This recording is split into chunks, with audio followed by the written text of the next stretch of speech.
All right, so now we talk about the formulation and then derivation of the finite element formulation of the beam bending problem, so beam bending element. And now I'm going to show you one example here. So we have a cantilever beam. So cantilever beam means they're clamped at one end and then free the other end. And cantilever beam is very common in engineering application. Obviously, one of common application is diving board, right? Diving board is nothing but the cantilever structure. But if you go there into nanoscale, then they use this one as a sensor. Okay, nanoscale sensor. Why it have to be nanoscale? In other words, if you're going to detect some kind of chemical, especially a dangerous chemical in the air, in the atmosphere, then you want to check any kind of chemical reaction of that component with any kind of the agent. So, but the problem is that the chemical reaction is going to be very small quantity in terms of mass. It's going to be very small mass, right? But if you are going to have some sensitive reaction for that one, then cantilever beam have to be very small, like a nanoscale or up to microscale. So if this is going to be so thin and small, very sensitive, small change of the mass. In other words, at the tip, you got the agent which is going to react with whatever chemical they are going to interact, so that whenever there's those kind of chemical in the air, then they are going to interact, then add the mass, extra mass with that, then this beam is going to deflect, so give you warning that there are some chemical in the air. Okay, so there are a lot of application of this cantilever structure. But anyhow, in our case, that we want to analyze this cantilever structure using finite element solution technique. So the simplest one is going to be single beam element. So whole cantilever structure is modeled as a single beam. Then element matrix we developed in one of the previous page is going to be same like that one. And you got deflection slope, left side, right side. And then you got the shear force, bending moment, shear force, bending moment.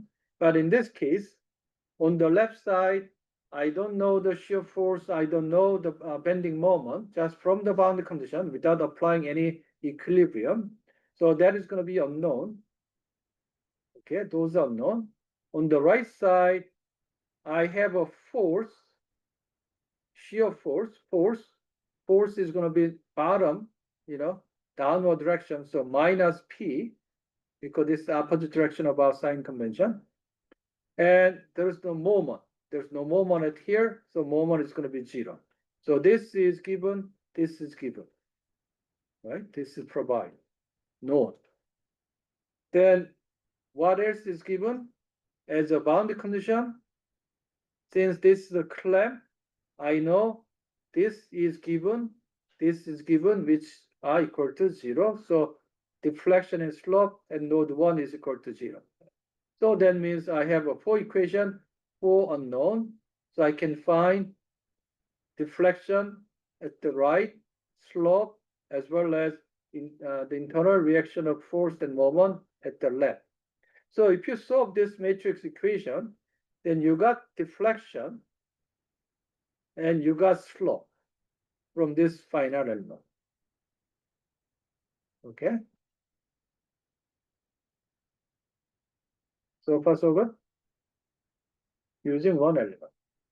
Then what is, if you remember, do you remember that analytical solution of the deflection of the cantilever beam? Deflection of the cantilever beam. I usually recommend that remember those equations, in handy, because that is very useful for many applications. So deflection at the tip of cantilever structure is equal to? It's like PL PL cube, PL cube over A 3EI.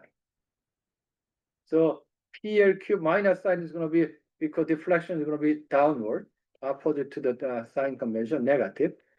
So PL cube over 3EI is the exact solution for cantilever structure with concentrated force.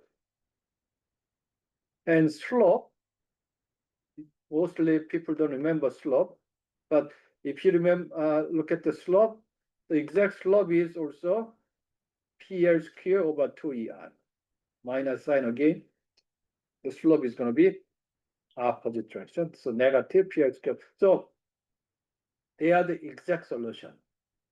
Deflection slope are exact solution for this cantilever structure. Okay, then question is, we use single element, we have the exact solution. Is that by extra, some constant, any reason behind that? Or do you expect that in any beam bending problem, using one element is good enough? What do you think? In other words, if I have a simply supported beam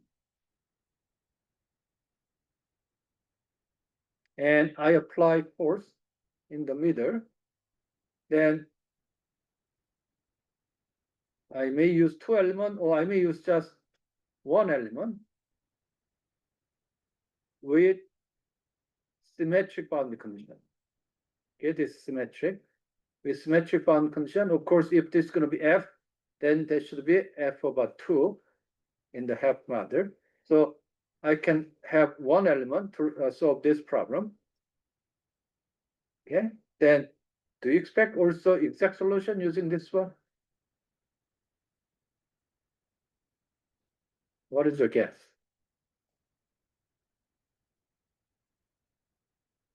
probably not having it because the reflection equation has L cubed. So it probably doesn't change linearly how much it deflects by like how long it is. Okay, so you are saying that this one, we are not going to get the exact answer. Okay, then why did you get the exact answer for that one?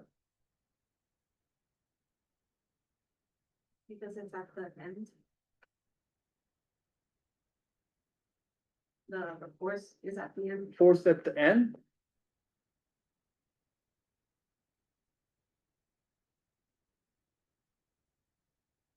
I mean, obviously the problem is force at the end.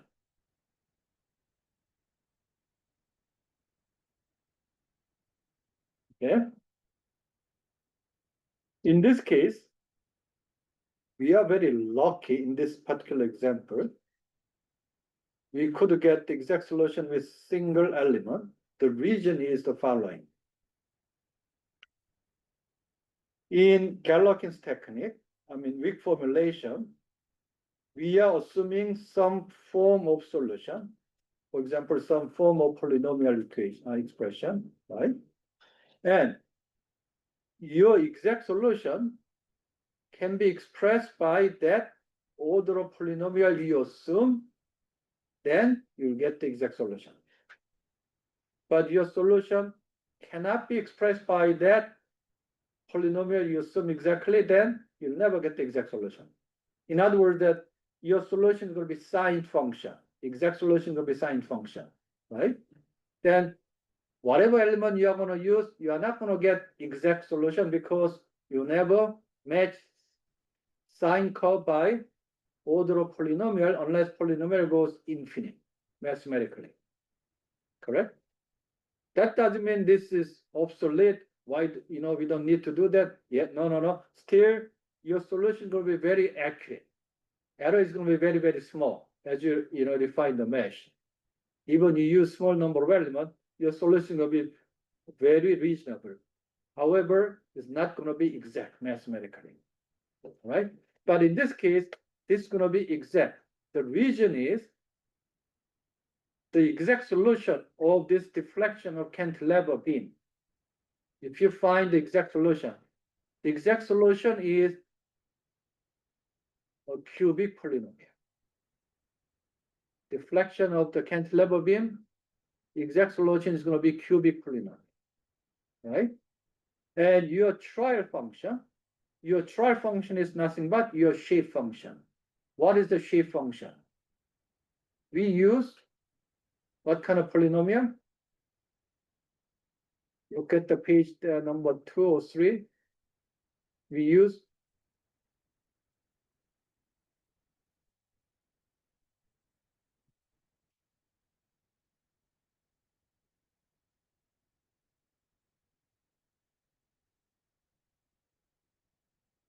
what is used? Your shape function is cubic polynomial, right? It's based on cubic polynomial. So in this case, your shape function would represent the exact solution because the exact solution is part of the polynomial. Make sense? But this case, your solution is not cubic polynomial. Okay, it's not cubic polynomial. So you cannot solve the problem exactly using either 1 or 2 or 3. You cannot get exact solution. But if you use just couple of elements, your error is going to be less than few percent. So very accurate too. Practical sense, but not exact in terms of mathematical, exactness of the solution. Any question for that? So in here, if you use 2 elements, 3 elements, your answer is going to be still remain the same because that's the exact answer, right? So adding extra element does not change the accuracy because accuracy cannot be deteriorate. It's going to improve, but once you hit the exact solution, there's no further point for improvement. But you're doing some extra calculation, so waste of your time, right? So 1 element is good enough for cantilever structure with a concentrate force. Okay. Just at the end or anywhere in the beam? So if you put additional force here, for example, right? Then solution is not quadratic, cubic anymore. Then you'll not get the exact answer. So it's cubic because it's at the end. So all this one give you a cubic solution, cubic polynomial solution, right? But if you put the force, additional force or moment, then the solution changes.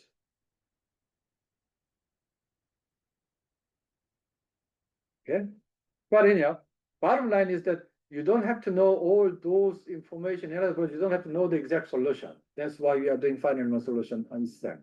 Okay, but I'm just telling the concept that as long as the exact solution can be expressed in terms of your assumed trial function, like a shape function, then you'll get the exact solution.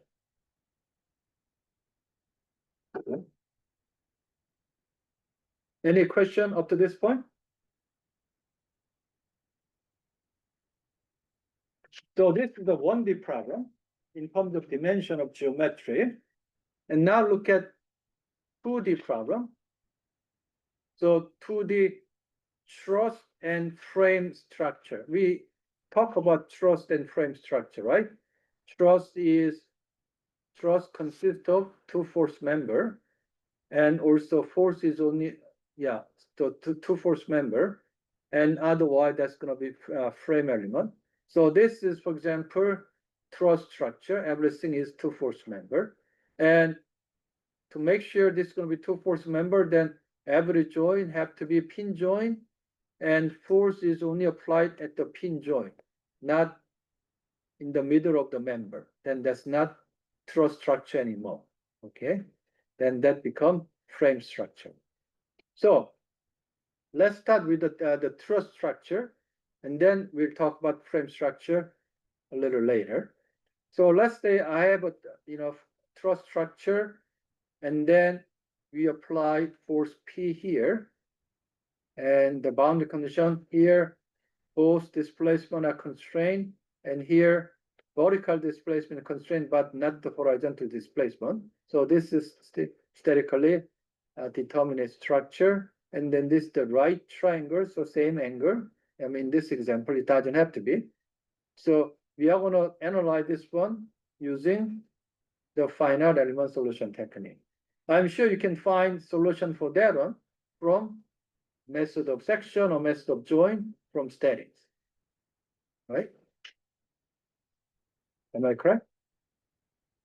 I believe so. So you can do that, but I'm going to demonstrate using the finite element solution technique for this one. So how do I do that? So let's look at the first element here. Okay, first element.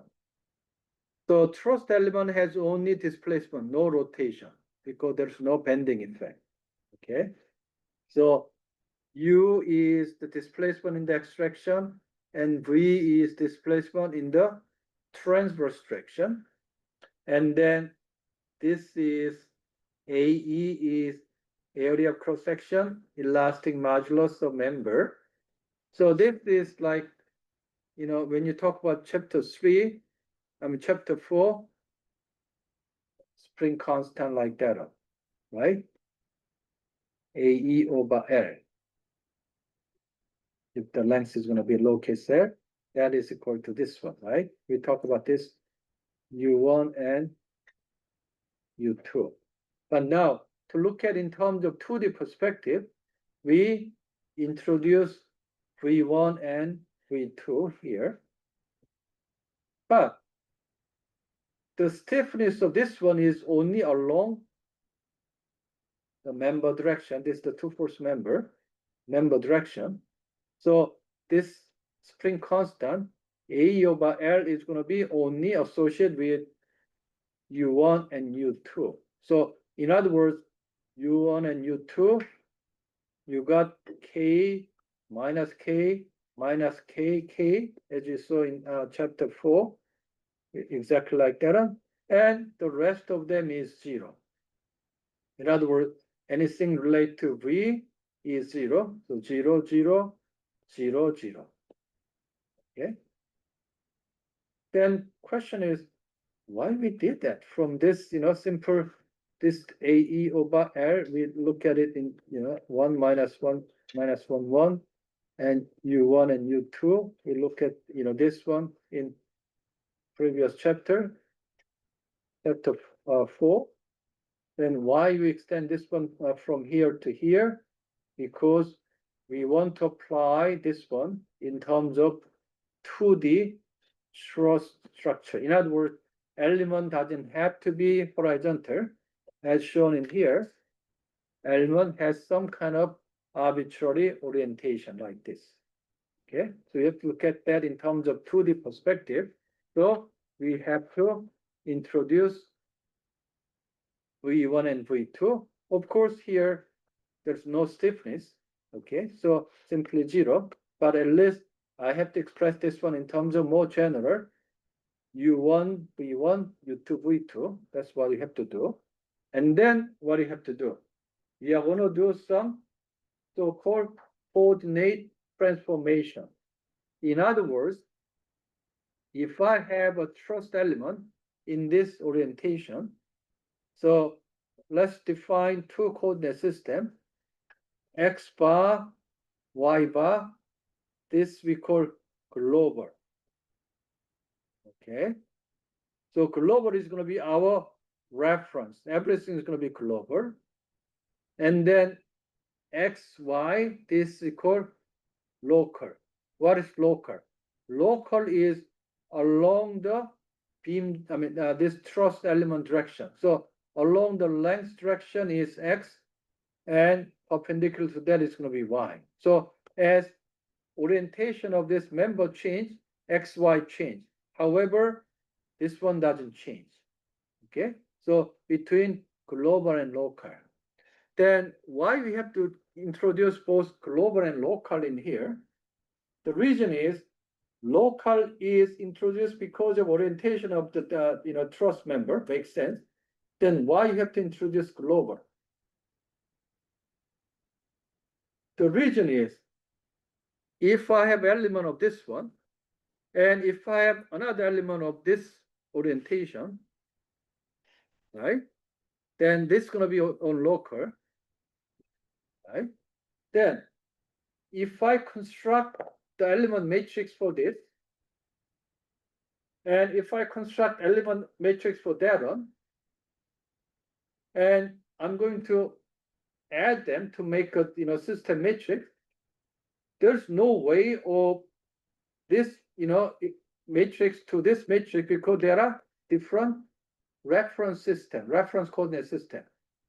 For example, one is dollar, the other one is going to be euro. Then you can add dollar to euro. You have to have a common reference, right? So common reference, for example, let's say this is the gold. Then you convert the dollar to the value of gold and euro to the value of gold, then you can add them together, right? So that's the reason. We introduce global coordinate system, then we transform your local matrix into global for every element. Then now you have a common basis, so we can assemble the element matrix into the system matrix. That's what we are going to do. Do you follow me?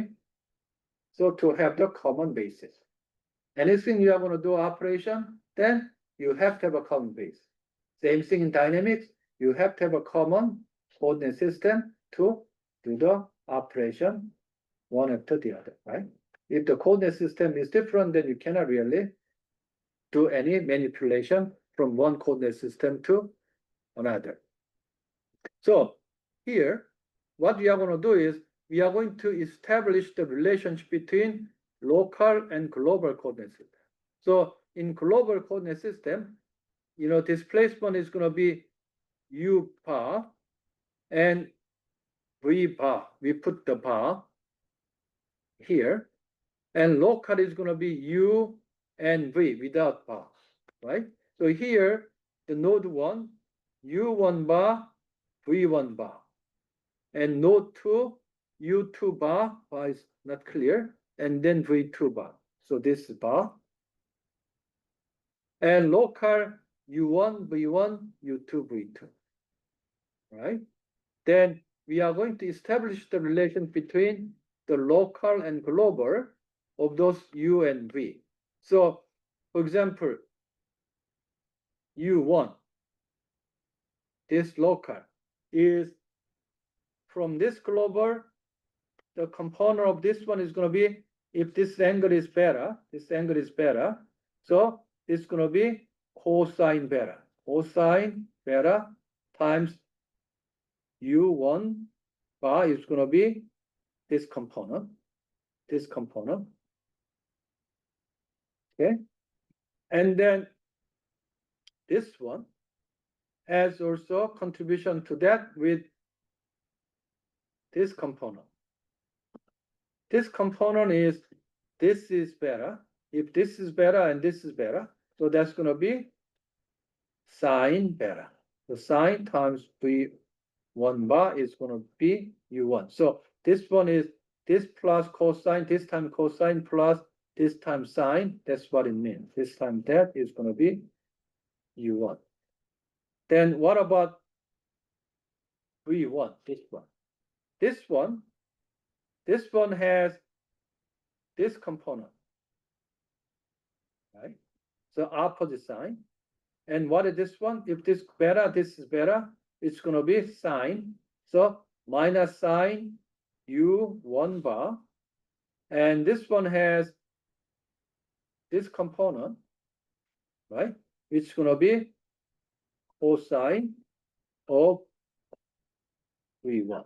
So that's going to be cosine of V1 is going to be V1 bar is going to be V1. So this relationship, this is this time that plus that, this is this time that plus that. So you got the relationship. And same relationship hold at this point because exactly same geometry. So you have same relationship hold in here. So C indicate cosine beta, S indicates sine beta. So you got this relationship between this the local and this the global, and that is the transformation matrix. Okay, shown in here. If cosine happened to mean this happened to be 0, in other words, beta equal to 0, then what? Cosine is 1, sine is 0. So 1, 0, 0, 1, 1, 0, 0, 1. So this is going to be diagonal, unit diagonal unit matrix in here. Then in that case, U1 is equal to U1 bar, V1 is equal to V1 bar, same thing, U2 is equal to U2 bar, and V2 is equal to V2 bar, if this happen to be, along the global direction. So this represents any arbitrary orientation of local axis with respect to global axis, okay? And of course, make sure that we define this as, sine beta measure in the clockwise direction is going to, counterclockwise direction is going to be a positive value. Okay, so that's cosine and sine. Any question up to this point? Then the next question is, okay, that is the relation between the local displacement and global displacement. Then how do we convert this? This is the local stiffness matrix. Okay. How do I transform this local stiffness matrix into the global stiffness matrix? In other words, this is in terms of local coordinate system, but I want to have, a stiffness matrix in terms of global. Global means that in terms of this one. Okay. How do I do that? It's very easy. We are going to use energy concept. So when you have a spring, when you have a spring F and delta, this spring constant, right? And this energy stored in the spring is, energy is what? 1/2 F delta, right? And then F is K delta because linear spring. So this is going to be 1/2 K delta square, right? That's going to be the energy stored in the spring. And this one is, single scale of K. But if this become multi-dimensional, then this is exactly same as that.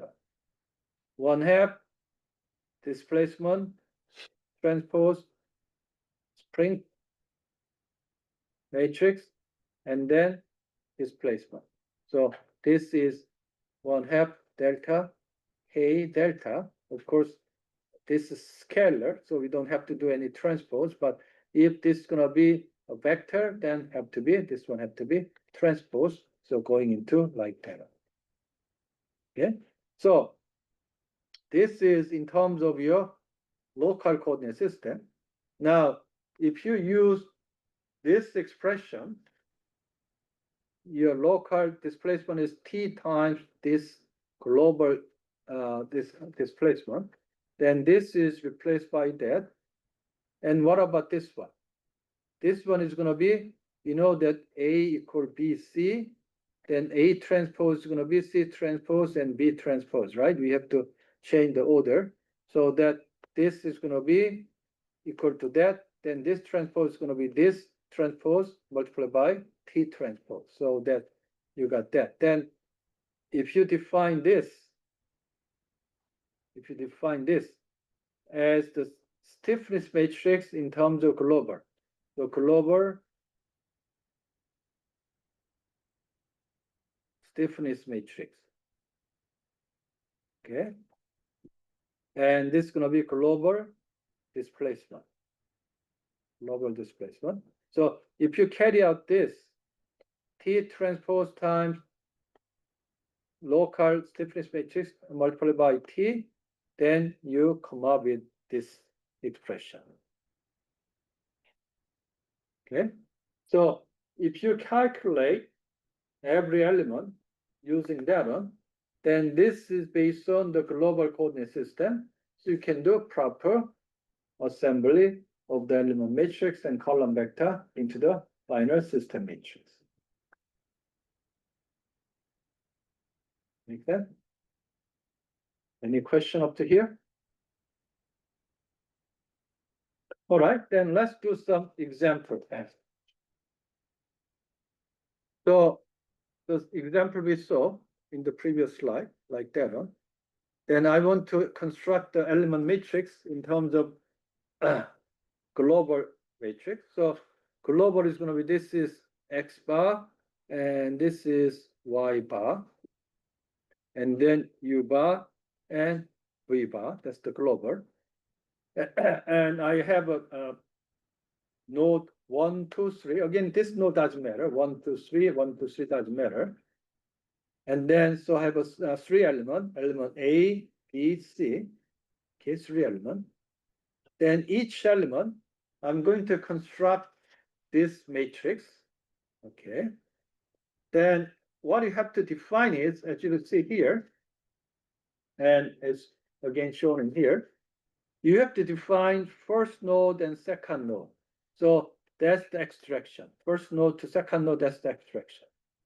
So in other words, what I'm saying here is that the first element, this first element, then of course this is the global node, but in terms of local, the node, you are going to say this is the first node, this is the second node, or this is the first node, this is second node. Depending on that, your calculation is going to be slightly different. Of course, at the end, the solution is going to be same. So in other words, now this element number 8, okay, 2 node.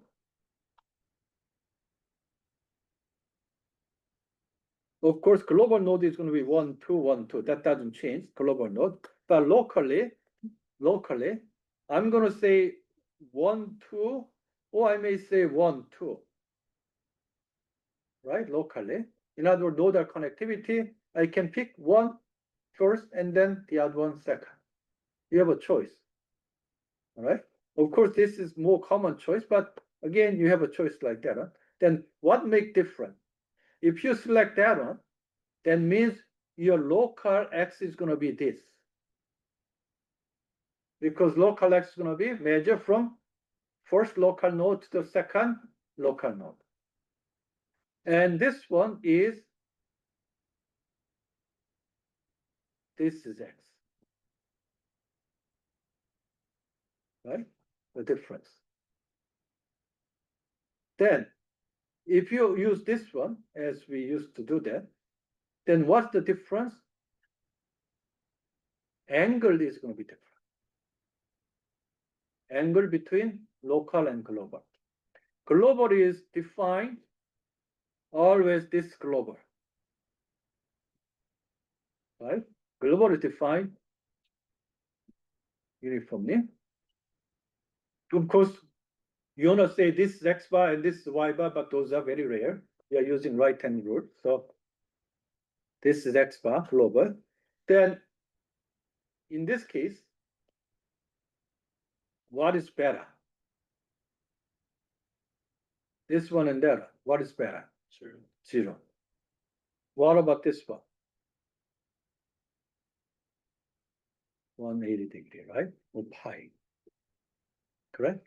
So there is a difference. Okay. Then either this one or that one, if you plug into here, 0, 180, then you are going to construct this global stiffness matrix. Okay, so in this case, we use that one. So use that one. Okay, right? Then the corresponding nodal degree of freedom of this one is going to be U1 bar, okay, V1 bar, U2 bar, V2 bar. Those 1 and 2 are the global node number. 1, 2 are global node number. If you do this and construct the matrix, some are similar, not the same, but similar matrix like that, then this is going to be, the first node is going to be this. So U2 bar, V2 bar, and U1 and V1 bar. You see the point? So either way is fine. Either way is fine. But as long as you measure the right angle, and also this follow with the sequence of your node, selection, then everything will be fine. Okay, if you assemble them and that, you get the right answer. Then the second element, this one. Okay, and second element, again, you have a choice which one you want to take first, and you show as a second in the local sequence. But in here, like this one is, we select this for first element. This one we select this way. Okay. Again, you can select this way too. If you select that one, then what is the angle? The angle is going to be 120 degree. Correct? So you got cosine and sine of this 120 degree, and plug that into here. Then you got this expression. Then the corresponding column vector of the nodal degree of freedom is going to be U2 bar and V2 bar and U3 bar and V3 bar, because we select this way.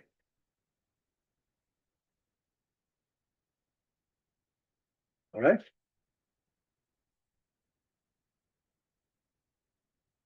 Any question up to this point?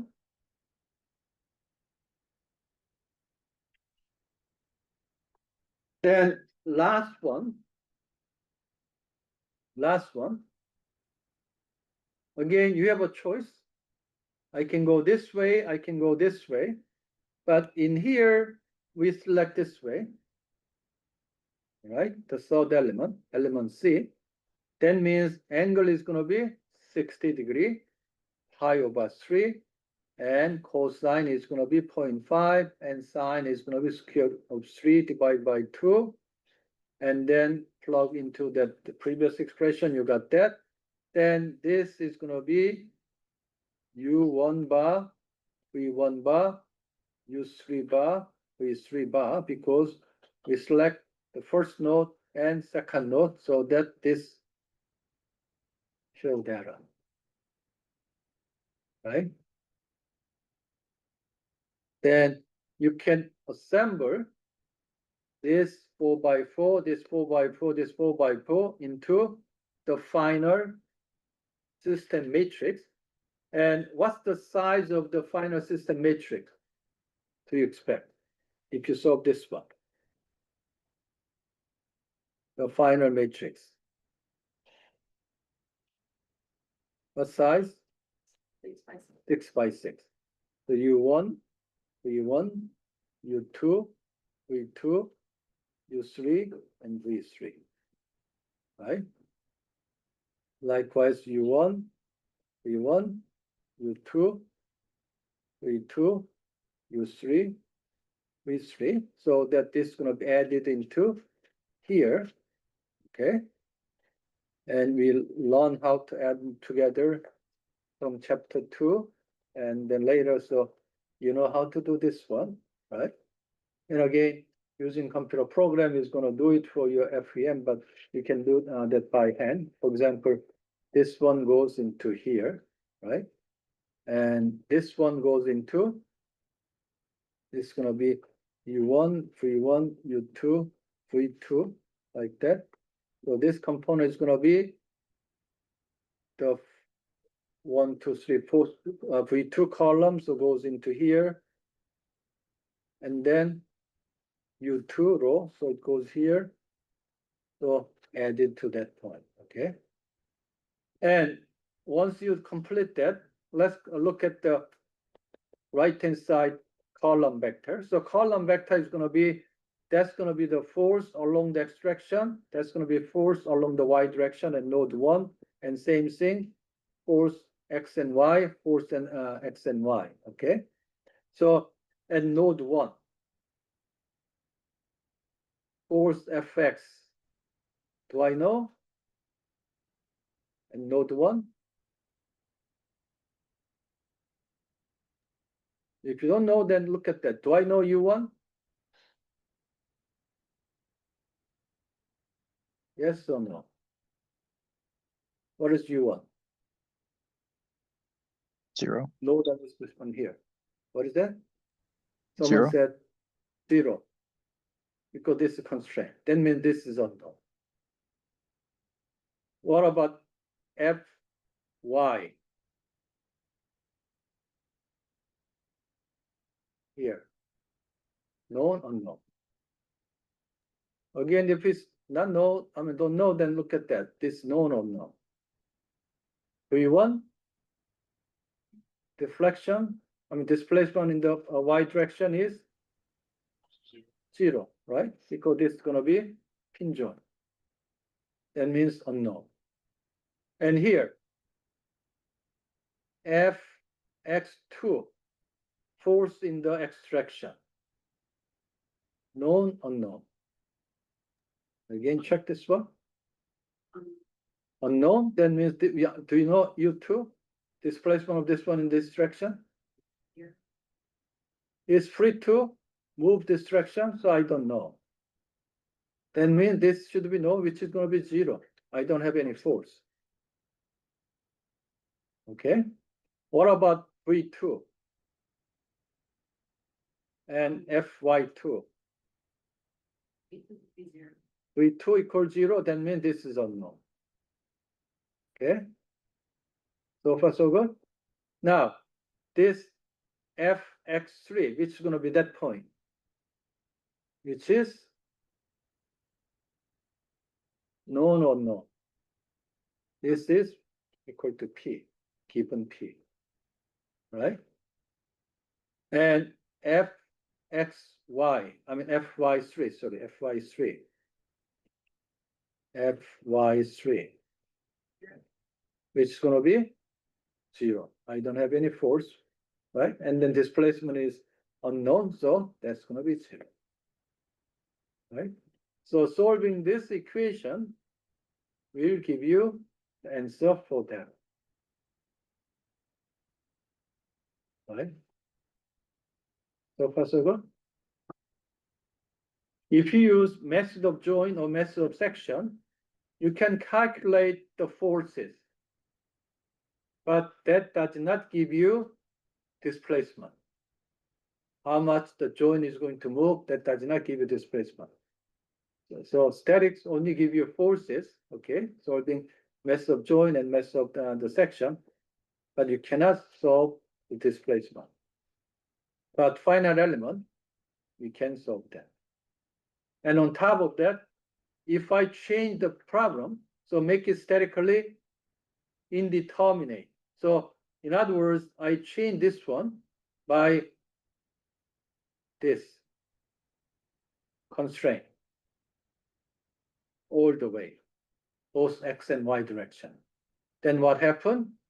In here, this becomes 0, but this is unknown, right? So in terms of finite element, it does not make any difference. You just change the bound condition. Statically determinate, indeterminate, does not make any difference.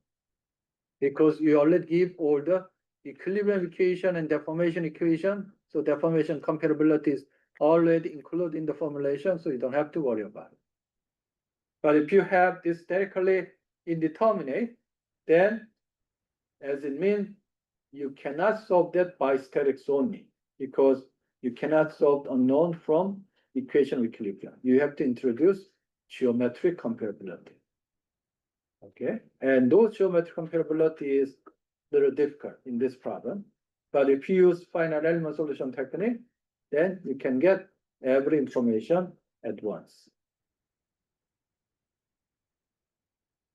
Any question up to this point?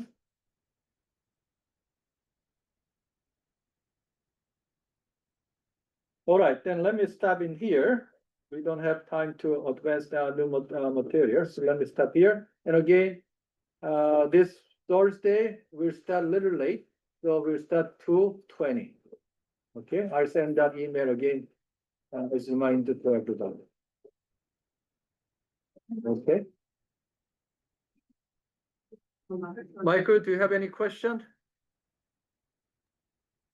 Nope. Thank you, Professor. Thank you.